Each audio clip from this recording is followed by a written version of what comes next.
And let's draw some other cases. ఓకేనా, మిగిలిన కేసులు డ్రా చేద్దాం. ఓకే, ఇది పాసిబులేనా? థింక్ చేయండి అంతే మీరు. ఓకేనా, నేను ఇప్పుడు చూడండి తప్పులు ఇస్తాను, రైట్లు ఇస్తాను, ఏమైనా ఇస్తాను, నాకు తెలియదు. నువ్వు ముందు వెరిఫై చేయాలి. ఓకేనా, నువ్వు ఈ కాన్సెప్ట్ కరెక్టో కాదు చూసుకో. Some A's are B's. Okay, some A's are B's కరెక్టే. No B is C, A B కూడా సి కావట్లేదు అంటే ఈ డయాగ్రామ్ కరెక్టే, ఫిక్స్, అందులో డౌట్ ఏం లేదు ఇంకా. ఓకేనా, right. Suppose let's go with some other case. Okay, ఇది కరెక్టేనా కాదా చెప్పండి, కరెక్టేనా కాదా ఆలోచించండి, థింక్. ఓకే, నేనేమంటా అంటే సమ్ ఏస్ ఆర్ బీస్, ఎస్ ఫస్ట్ స్టేట్మెంట్ హోల్డ్ అయింది. నో బీఈసి, ఏబీ కూడా సి కాకూడదు, హోల్డ్ అయింది అంటే ఇది కూడా పాసిబిలిటీయే.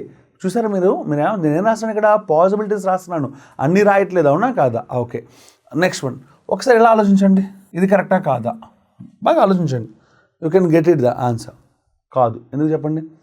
Some A's are B's okay sir, కానీ నో బీఈసి అనేది సాటిస్ఫై అవ్వట్లేదుగా, అంటే ఈ కేసు అయితే తప్పు కొట్టేసా. ఓకేనా, ఆ కేసు అయితే తప్పు. Okay, next case. ఇది కూడా తప్పే సార్, ఎందుకో చెప్పండి? నో బీఈసి వరకు ఓకే సార్, కానీ నువ్వేం చెప్తున్నావు? సమ్ ఏస్ ఆర్ బీస్ అంటున్నావు, అవునా? సమ్ ఏస్ ఆర్ బీస్ కుదరట్లా అంటే ఇది కూడా రూల్డ్ అవుట్, అది కూడా రూల్డ్ అవుట్, అవునా కాదా? సో అంటే ఇప్పుడు నేను తీసుకున్న రెండు స్టేట్మెంట్స్ని ఇన్ని పాసిబుల్ డయాగ్రామ్స్ ఇంకా వస్తుంటాయి. ఓకేనా, ఇవన్నీ possible diagram. Now let's see the next beautiful one. Okay, suppose కొన్ని ఏలు బీలు, కొన్ని బీలు సీలు. ఇప్పుడు నేను క్వశ్చన్ చెప్తున్నానా? చెప్పట్లా, ఏం చెప్తున్నాను? కాన్సెప్ట్ని ఎక్స్ప్లెయిన్ చేస్తున్నాను. కొన్ని బీలు సీలు. ఓకే, రెండు చాలండి, మళ్ళీ ఎక్కువ అంటే స్టార్టింగ్ అన్నప్రాసన రోజు ఆవకాయ ఎందుకు, సరదాగా చూద్దాం. కొన్ని ఏలు బీలు, కొన్ని ఏలు బీలు, కొన్ని బీలు సీలు, సరిపోయిందిగా. దీన్ని మనం బేసిక్ డయాగ్రామ్ అంటామమ్మా, దీన్ని ఏమంటాము మనం? Basic diagram. ఓకేనా, రైట్ అమ్మా. నెక్స్ట్ ఇంకో పాసిబిలిటీ ఇద్దాం, కరెక్టో కాదో మీరు చెప్పండి. ఇది కరెక్టా కాదా? నేనేం చెప్పాను, కరెక్టో కాదో నాకు తెలియదు, నువ్వు చెప్పాలి ఇప్పుడు. కొన్ని ఏలు బీలు, అవునా కాదా? ఎస్. కొన్ని బీలు సీలు, అవునా కాదా? ఎస్. ఏకి సీకి లింక్ ఉండకూడదు నువ్వు నాకేం చెప్పట్లేదుగా, కాబట్టి ఇది కూడా పాసిబిలిటీయే అంటే ఇది కూడా కరెక్టే. బేసిక్ డయాగ్రామ్ అంటే always true. Next one. Suppose ఒక దాంట్లో ఒకటి తీసుకుంటే వెళ్ళిపోదాం సరదాగా. ఓకేనా, అంటే ఇది ఏ అయితే ఇది బి అయితే ఇది సి, కరెక్టేనా కాదా ఆలోచించు బాగా. కొన్ని ఏలు బీలు ఓకే సాటిస్ఫై అయింది, కొన్ని బీలు సీలు ఎస్ సాటిస్ఫై అయింది అంటే this also a possible case. నేనేం చెప్తున్నాను? కంక్లూజన్ చెప్తున్నానా, పాసిబిలిటీస్ చెప్తున్నానా? పాసిబిలిటీస్. ఓకేనా, రైట్ అమ్మా. Next one.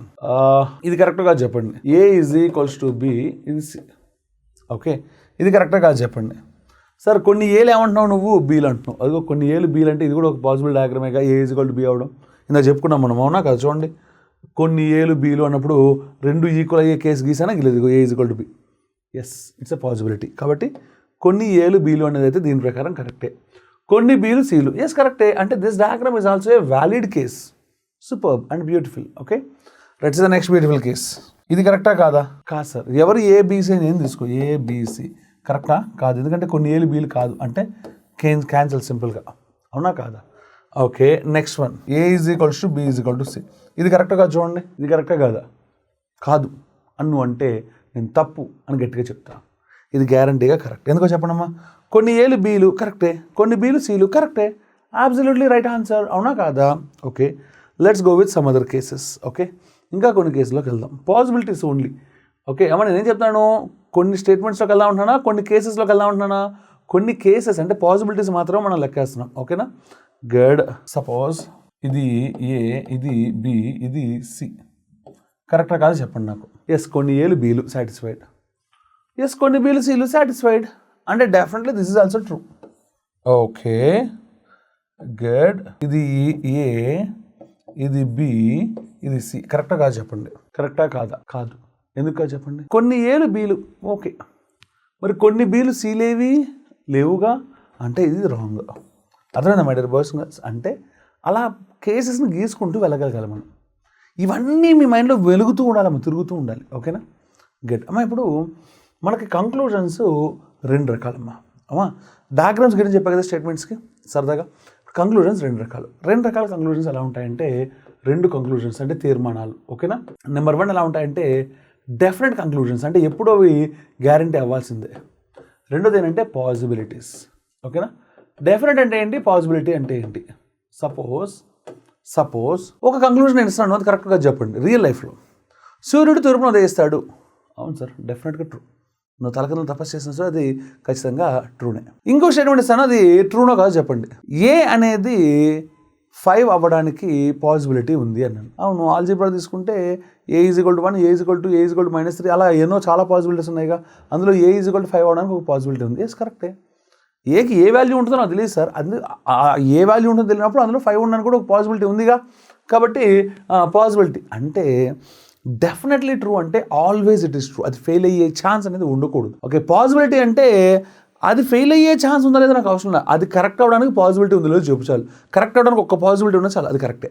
ఓకేనా my dear persons, that's the difference between definite conclusions and possible conclusions. Okay right, చెప్పడమా మళ్ళీ. సో డెఫినెట్ కంక్లూజన్స్ అంటే సో అది ఆల్వేస్ ట్రూ. అది నువ్వు ఒక్క కేసులో రాంగ్ అని ప్రూవ్ చేసినా సరే అది డెఫినెట్గా రాంగ్ అని చెప్పేయచ్చు. ఆ కంక్లూజన్ ఫాలో అవ్వదని చెప్పేయచ్చు. ఓకేనా.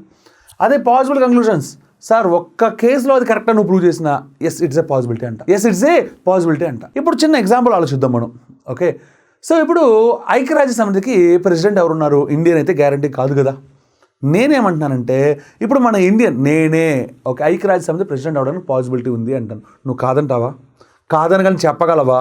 ఇప్పుడు దాన్ని ప్రెసిడెంట్ అవ్వాలి అంటే ఉండే కండిషన్స్ ఏవైతే ఉన్నాయో, సపోజ్ అమెరికా వాడు, రష్యా వాడు, చైనా వాడు, అదేంటి ఫ్రాన్స్ వాడు, బ్రిటన్ వాడు, ఇండియా అందరూ కూడా అమర్నాథ్ చాలా మంచివాడు, అమర్నాథ్ ప్రెసిడెంట్ చేద్దాం అని రేపు యునానిమస్గా ఓటేసినట్టు గెలుపుతారేమో, నేను యూఎన్ ప్రెసిడెంట్ అయిపోతానేమో. అంటే ఇప్పుడు నా పగటి కళ నిజమా అంటే ఎస్, ఇది ప్రస్తుతానికి అయితే నాకు పగటి కళ కనిపించవచ్చు. రేపు ఫ్యూచర్లో ఇదే మిరాకిల్ జరిగి అవ్వచ్చుగా. అబ్రహం లింకన్ యూఎస్ ప్రెసిడెంట్ అవ్వడానికి ముందు ఒక బ్లాక్ ఒక చెప్పులు కుట్టుకునేవాడు ప్రెసిడెంట్ అవుతాడు అని అనుకున్నారా? అమెరికా అంటే ఏంటి, ప్రజాస్వామ్యమే కానివ్వండి, కానీ దాంట్లో ఎలా ఉంటుంది, రిచ్ ఎక్కువ, అంత ఎవరి డామినేషన్ ఉంటుంది, పారిశ్రామికవేత్తలది, ఇండస్ట్రియలిస్ట్ డామినేషన్ ఎక్కువ ఉంటుంది. అలాంటి చోట్ల ఒక చెప్పులు కుట్టే వ్యక్తి పిఎం అవుతాడు అంటే ప్రెసిడెంట్ అవుతాడని ఎవరైనా ఊహించారా? అయిపోయాడు, అవునా కాదా? అంటే ఒక చెప్పులు కుట్టేవాడు ప్రెసిడెంట్ అయినప్పుడు రేపు నేను భారతదేశానికి రాష్ట్రపతినో లేదంటే ప్రధానమంత్రినో, నా ఏజ్ పక్కన పెట్టేద్దాం, సపోజ్ నేను ఒక 50 ఏళ్ళ ముసలాడు అనుకుందాం, తలపండిపోతే రంగు వేసుకున్నాను అనుకుందాం కాసేపు. ఓకే, నేను రేపు భారతదేశానికి ప్రెసిడెంట్ అయిపోతానేమో అంటాను. నువ్వు కాదంటావా? రేపంటే రేపు కాకపోవచ్చు. సపోజ్ నేను చచ్చేలోపు నేను భారతదేశానికి ప్రెసిడెంట్ అయ్యే అవకాశం ఉంది అంటాను. నువ్వు కాదంటావా? అనగలవా? ద్రౌపది ముర్ము అంటే నాకైతే నిన్నటి దాకా ఎవరో ఆమె తెలియదు. ద్రౌపది ముర్ము గారు ప్రెసిడెంట్ అవడానికి పాసిబిలిటీ ఉంది అన్నారు అనుకో, ఎస్ డెఫినెట్లీ ట్రూ. ఎందుకంటే వాళ్ళ పాసిబిలిటీ అబ్సల్యూట్లీ అని చెప్పట్లా. అదే ఎవరైనా వచ్చి ద్రౌపది ముర్ము ప్రెసిడెంట్ నెక్స్ట్ అన్నాడు అనుకో, నేను ఒప్పుకోను. ఇక్కడ 2 స్టేట్మెంట్స్ చెప్తాను చూడండి. ద్రౌపది ముర్ము మనకి ప్రెసిడెంట్ అన్నా నేను ఒప్పుకోను. ద్రౌపది ముర్ము మనకి ప్రెసిడెంట్ కాదు, ఛాన్స్ లేదు అన్నా నేను ఒప్పుకోను. యశ్వంత్ సిన్హా మనకి ప్రెసిడెంట్ అన్నా నేను ఒప్పుకోను, కాబోయే ప్రెసిడెంట్. యశ్వంత్ సిన్హా కాబోయే ప్రెసిడెంట్ కాదు అన్నా నేను ఒప్పుకోను, ఎందుకంటే అవేవి ఇంకా రాలేదు.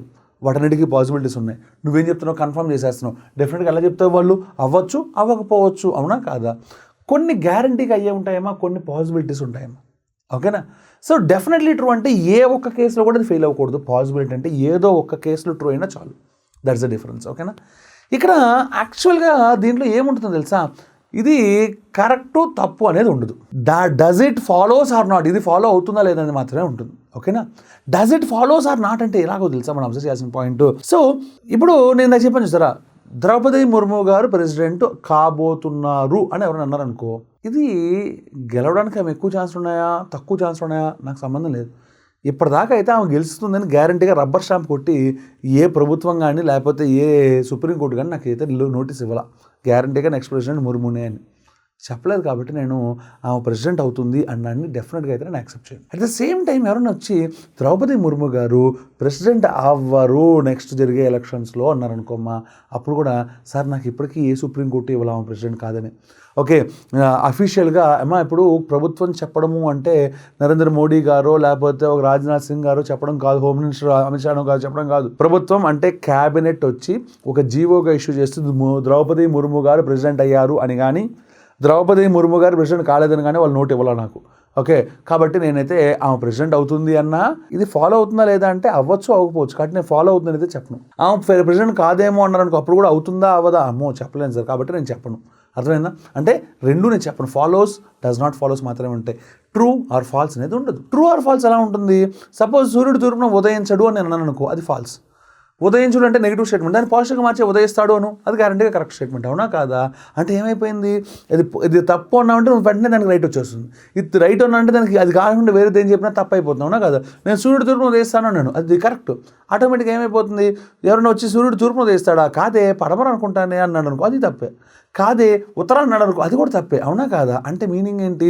నువ్వు రైట్ అన్నావంటే దాన్ని డీవియేట్ అయితే అది రాంగ్ అని చెప్పాలి నువ్వు. ఇక్కడ నేను చెప్తాను, ద్రౌపది ముర్ము గారు ప్రెసిడెంట్ అవ్వబోతున్నారు అన్నా, ద్రౌపది ముర్ము గారు ప్రెసిడెంట్ అవ్వరు అన్నా తప్పే. అర్థమైంది కదా? రెండింటినీ కూడా నేను తప్పని చెప్తాను, ఎందుకంటే ఇంకా క్లారిటీ లేదు. ఓకేనా?